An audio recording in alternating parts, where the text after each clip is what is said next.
All right, guys, we've had a few comments asking us how the heck did we end up here in Mexico?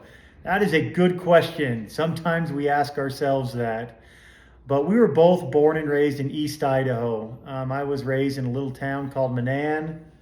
I was born and raised in Idaho Falls, and they're like 20 minutes away from each other. Yeah, so we're Idahoans. You know, we're both born and raised. I'm a typical Idaho boy. I was born and raised on a potato farm.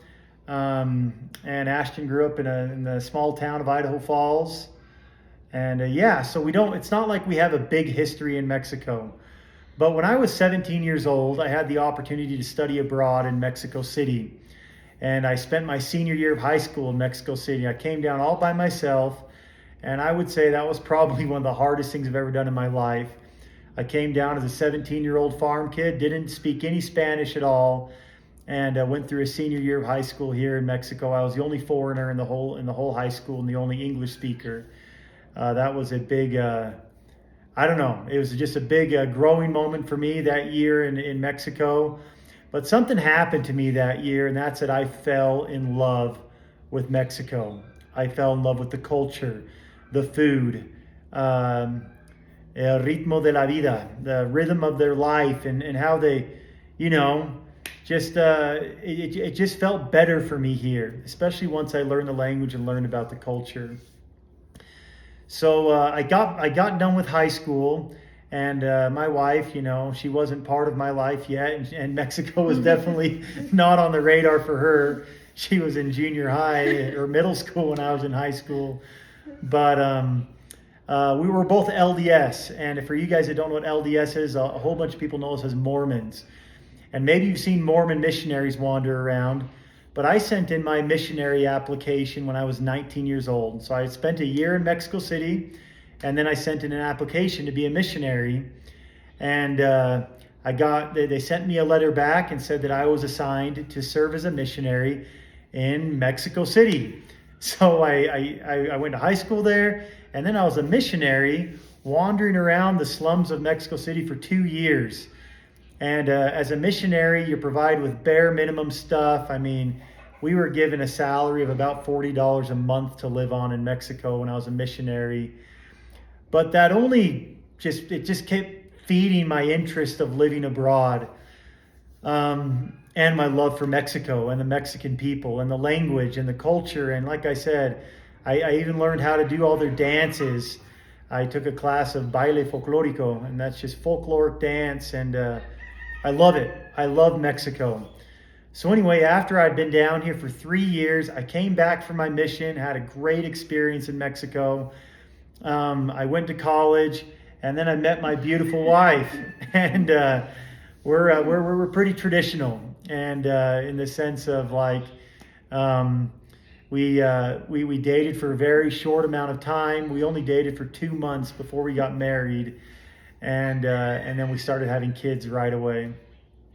But during that time, I had in the back of my mind, I'm like, man, I really miss Mexico. And I had this dream to be a veterinarian.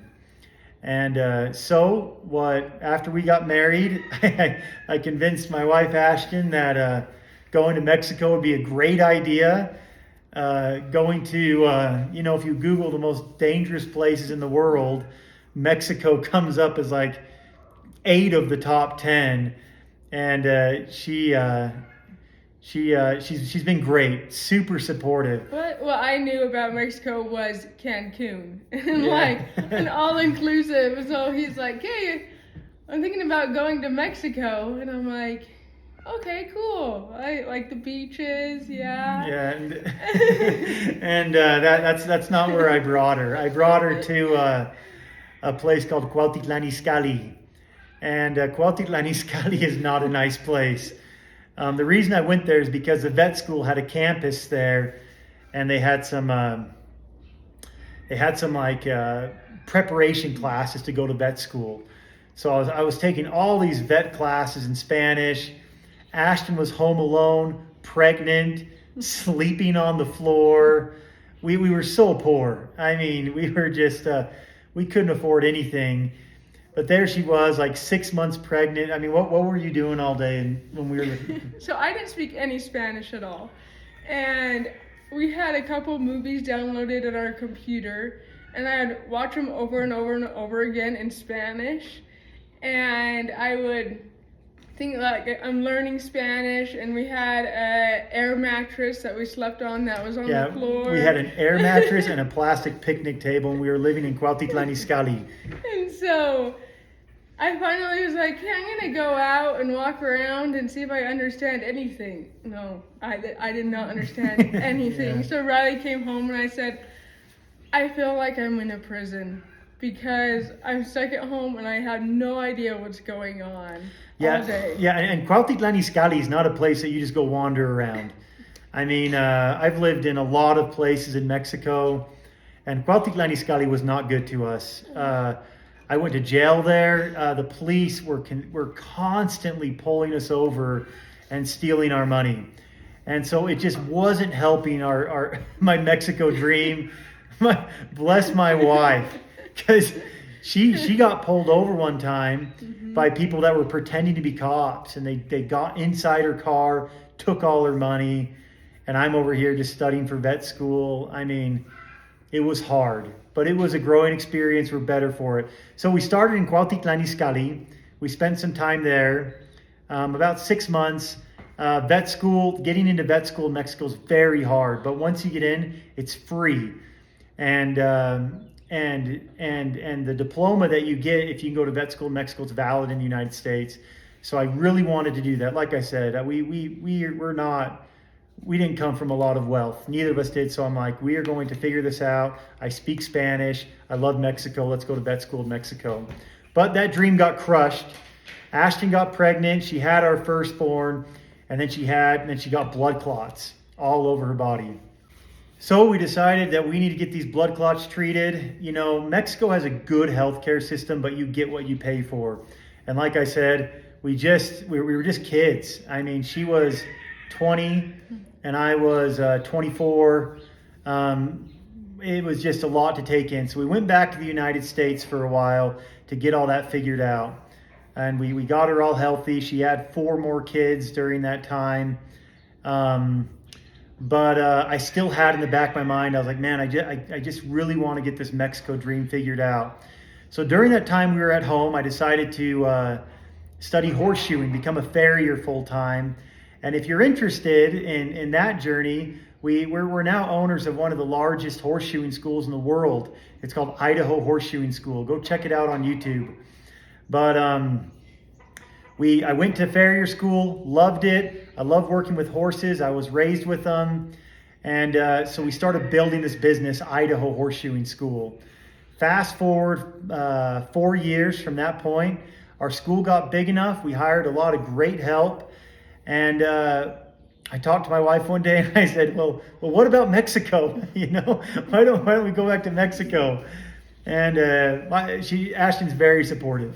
And what were your thoughts? Well, I kind of knew it was going to happen because whenever we had like a down moment of doing nothing, I would look over and on his phone or on the computer, he'd be looking up places in Mexico. Yeah. So I kind of had a little bit of a feeling, and I was like, you know what?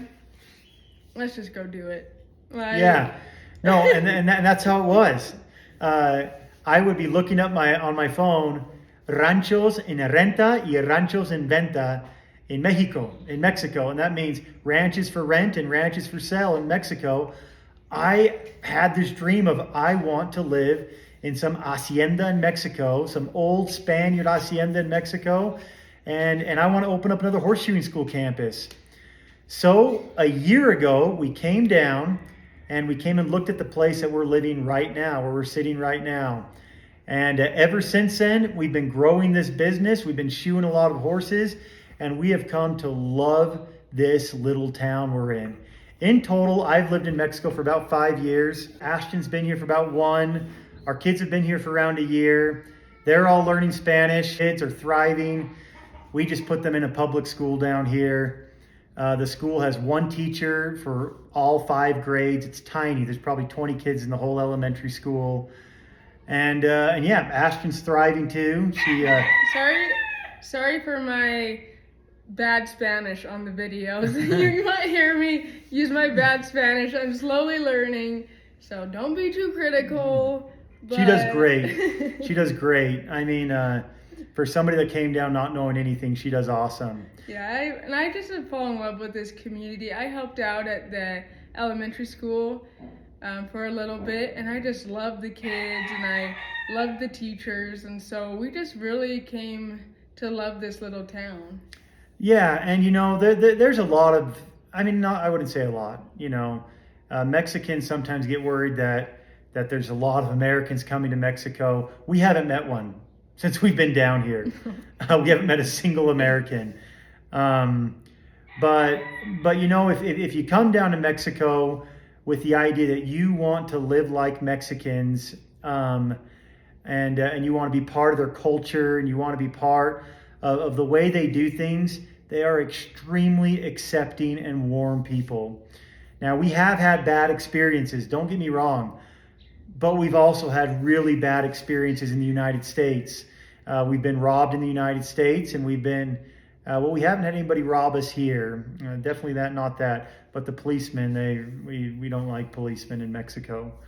But that's another video. yeah, that'll be another video. But you know, that's kind of how we ended up here. I say I because it started with me when I was a little kid, and then I married a wonderful wife that supported me on this crazy idea, and it's gone great. You know, our little horseshoeing farrier school is doing great down here. Our kids are thriving. They love Mexico too. Our oldest is only 8 years old, and our youngest is 3. So kids are kids, and they're going to be happy wherever they're at, you know, as long as we're together as family. But you know, that's our story on how we got here. It's been kind of a wild ride. We've had a lot of ups and downs. If you have any questions about life in Mexico, feel free to comment in this video. We've experienced it all. We've been terrified, but I'd say 99% of the time we've had down here has been positive. And we actually like living in Mexico better than the United States, just because the Mexican culture, the lifestyle, everything about it, we've really fallen in love with. So thanks for watching. Thanks for subscribing. We only started this channel a week ago. Looks like we're going to be up to 1,000 subscribers very soon. But subscribe. Check out our life. We're not professionals at this, but we do like to keep the camera rolling. And I think you'll find some of the videos be pretty fun. So thanks. Thank you.